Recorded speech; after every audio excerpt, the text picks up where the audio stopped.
बायको, हा. तू म्हणत होती ना फिरायला जायचं, फिरायला येणाऱ्या 20 तारखेला नाही का आपण कुठंतरी बाहेर गावी फिरायला जाऊ आपण?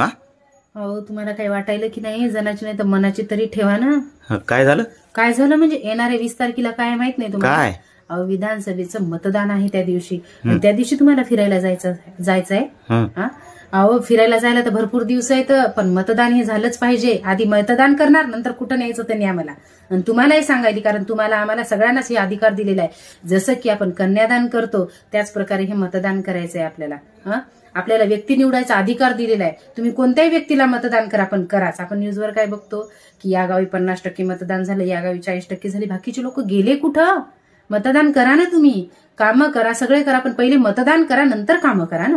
बाकीचे दिवस पडलेले आहेत कामाला आपल्याला. कामं करण्यातच जाणार आहेत आपले. मग 5 वर्षात आपण ओरडत बसतो की अरे मतदान केलं असतं तर बरं झालं असतं, म्हणतो की नाही? बरोबर. त्याच्यासाठी 7 कामं सोडा, पण आधी मतदान करा.